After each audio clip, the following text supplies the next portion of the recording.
मित्रों, आज हम लोग इन हॉस्पिटल डायबिटीज़ मैनेजमेंट को डिस्कस करेंगे, जिसमें हम यह जानेंगे कि एक बार हॉस्पिटलाइजेशन के बाद जो हम यूजुअली पेशेंट की डायबिटीज़ केयर का ट्रीटमेंट प्रिस्क्राइब करते हैं, उनमें क्या क्या शॉर्टकमिंग्स रह सकती हैं और हमको उनको किस प्रकार से ओवरकम करना चाहिए।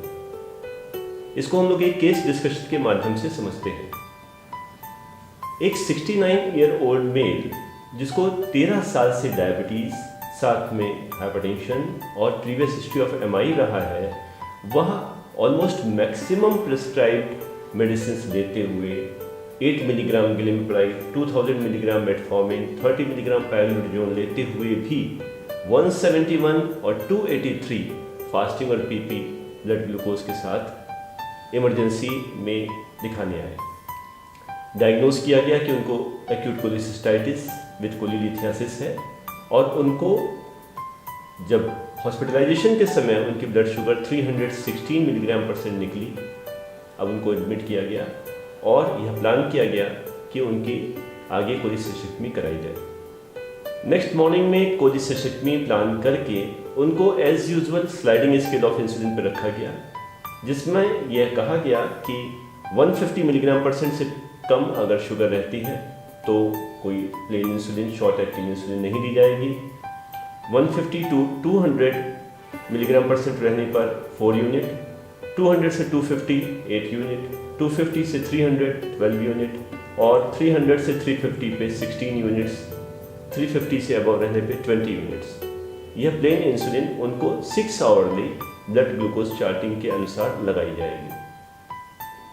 आइए देखते हैं कि हॉस्पिटलाइजेशन के बाद उनका ब्लड ग्लूकोज किस प्रकार से वेरी किया। हम देख सकते हैं फर्स्ट लाइन में डे 0 पर 6 PM at the time of admission उनका 316 था, जिसको देखकर स्लाइडिंग स्केल के अनुसार उनको 16 unit regular short acting insulin, rapid acting insulin दी गई। जब 11 PM पे सोते समय दोबारा टेस्ट किया गया, इट वॉज 276। स्लाइडिंग स्केल के अनुसार उनको 12 यूनिट प्लेन इंसुलिन दोबारा दी गई। परंतु रात में पेशेंट ने कुछ डिस्कम्फर्ट की कंप्लेंट की। जब उसकी रात के 3 बजे ब्लड शुगर चेक हुई तो यह केवल 87 मिलीग्राम परसेंट निकली। अब 87 शुगर देखकर उनको 10% डेक्सट्रोज दिया गया और मॉर्निंग में जब ब्लड शुगर देखी तो ये 312 मिलीग्राम परसेंट थी। अब मॉर्निंग में तो कोलिसिस्टेक्टमी प्लान कर रखी थी, इतनी हाई ग्लूकोज लेवल पे वह संभव नहीं था, इसलिए उनको स्लाइडिंग स्केल के अनुसार 16 यूनिट प्लेन इंसुलिन देकर सर्जरी पोस्टपोन की गई। 12 o'clock glucose was 281, again 12 units दिया गया। 6 PM पे जब ब्लड ग्लूकोज टेस्ट किया तो ये 134 मिलीग्राम परसेंट निकला। सब लोग काफ़ी रिलैक्स थे कि ब्लड ग्लूकोज नॉर्मल आ रही है। स्लाइडिंग स्केल के अनुसार कोई इंसुलिन देने की जरूरत नहीं थी, इसलिए कोई इंसुलिन दी नहीं गई। लेकिन जब रात में 11 बजे ब्लड ग्लूकोज की तो इट वॉज अगेन 387 दे के स्लाइडिंग स्केल के अनुसार 20 यूनिट्स दिया।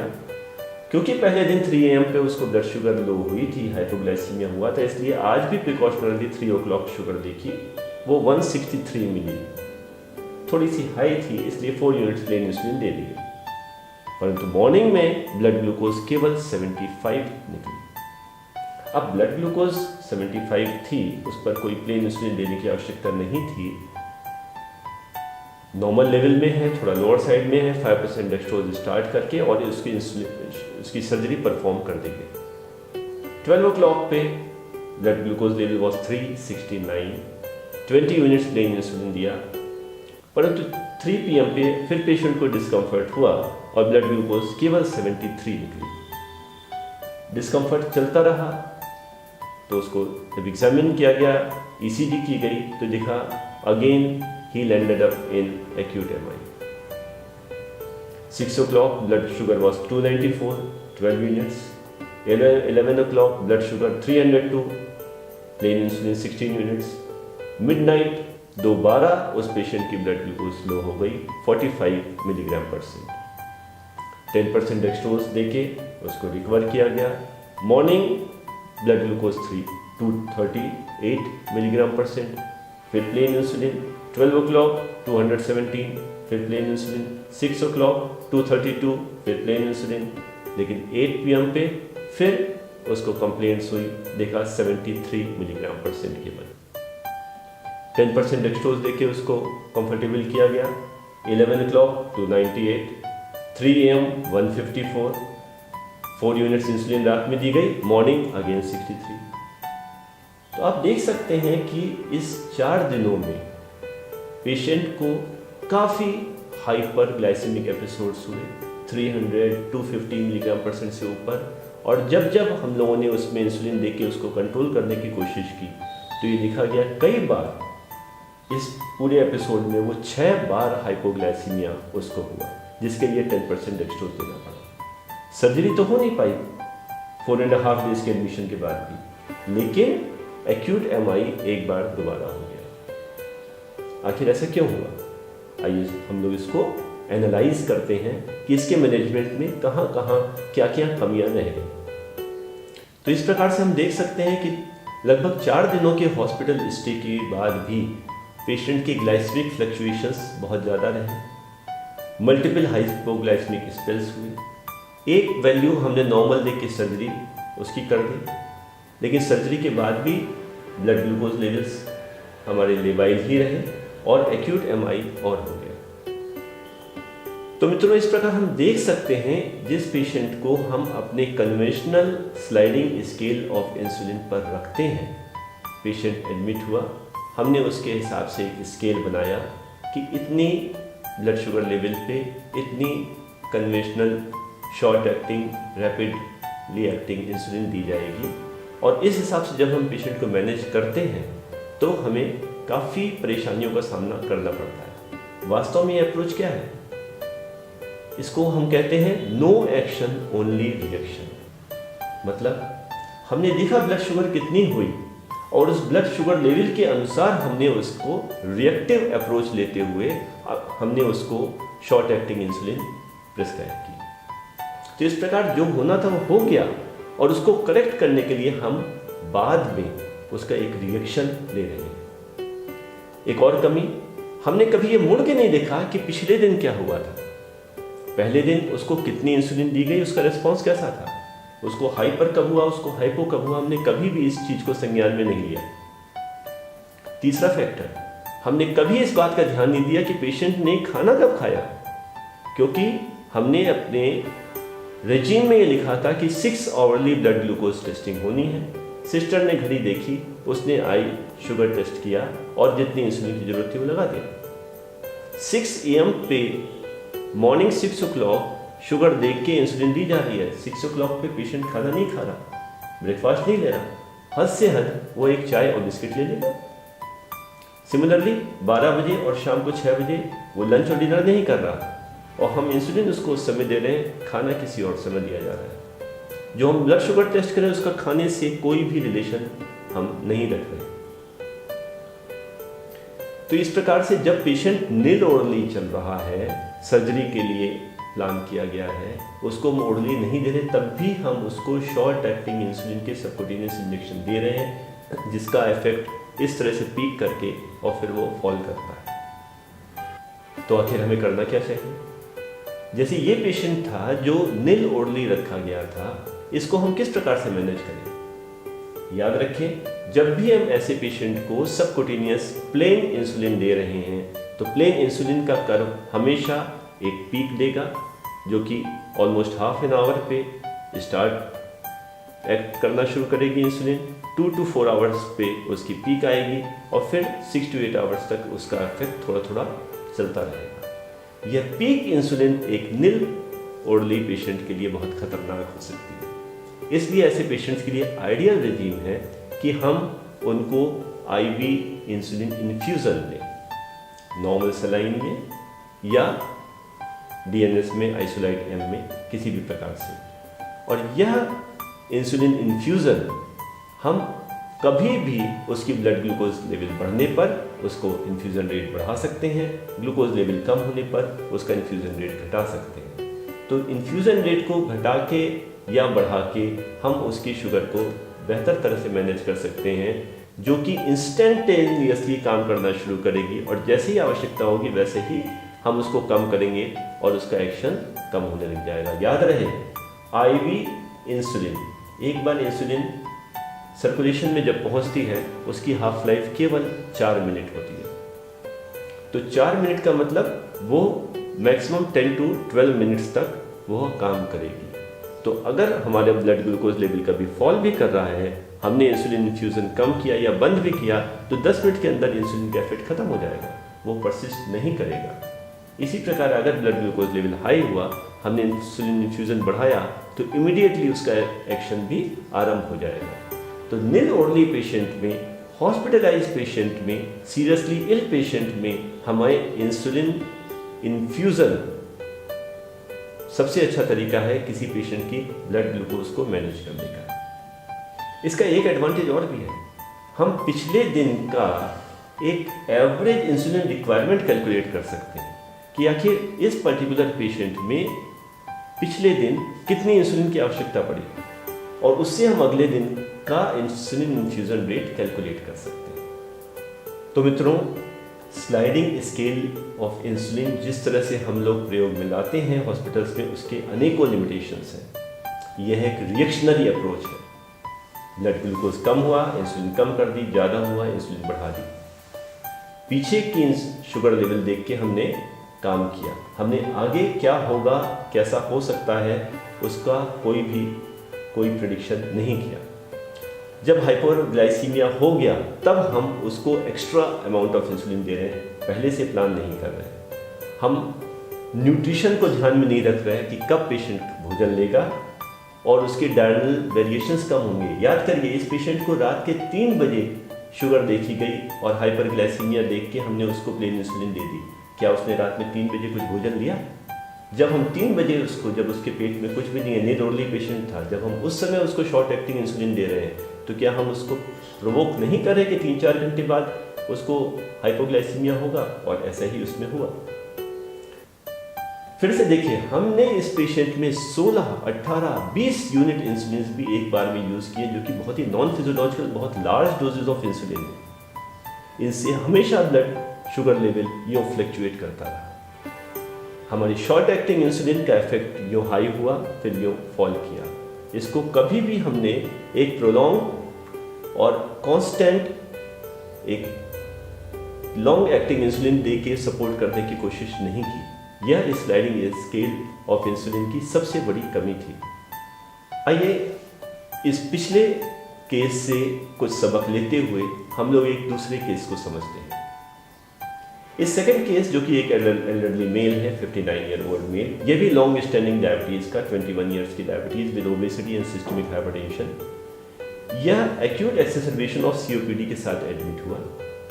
इसकी भी फास्टिंग और PP blood glucose 211, 370, 60 grossly uncontrolled, glibenclamide maximum doses 20 milligram per day पर। HbA1c was 9.8%। तो grossly uncontrolled patient, long standing diabetes, acute exacerbation of COPD। आइए इसका मैनेजमेंट हम लोग सीखते हैं और समझते हैं। इस पेशेंट का ट्रीटमेंट प्लान लिखते समय एक बात को संज्ञान में लिया गया कि हमें इसको एक लॉन्ग एक्टिंग इंसुलिन सपोर्ट देना है। तो यह प्लान किया गया 8 यूनिट ऑफ ग्लार्जिन, इसको बेड टाइम प्रेस्क्राइब की गई, ये दी जाएगी, और उसके साथ हम इसकी ब्लड ग्लूकोज लेवल टेस्ट करेंगे और स्लाइडिंग स्केल प्रेस्क्राइब किया गया। ध्यान दीजिए, इस पेशेंट के स्लाइडिंग स्केल में जो हम प्रीवियस स्लाइडिंग स्केल से कंपेयर करें तो बहुत small doses of insulin use की जा रही है। 200-250 मिलीग्राम परसेंट शुगर पे 6 यूनिट्स, जबकि पहले हमने 8 यूनिट प्रेस्क्राइब की थी। 250-300 में 8 यूनिट्स, जबकि पहले 12 यूनिट्स थी।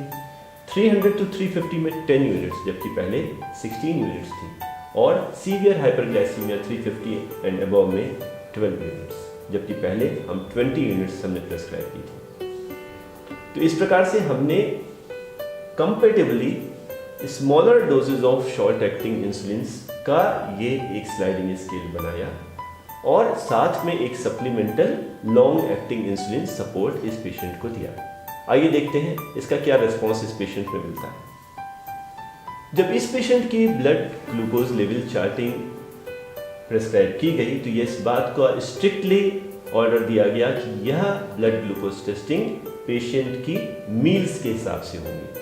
अर्थात ब्रेकफास्ट, लंच और डिनर के पहले, pre breakfast, pre lunch, pre dinner, एक बार बेड टाइम पेशेंट की सेफ्टी देखने के लिए, और अगर आवश्यकता हो, क्योंकि पेशेंट को विंडाइट हाइपोग्लाइसीमिया हो सकता है, जिस पेशेंट को हम पहली बार इंसुलिन सपोर्ट दे रहे हैं, इसलिए रात 3 o'clock पर।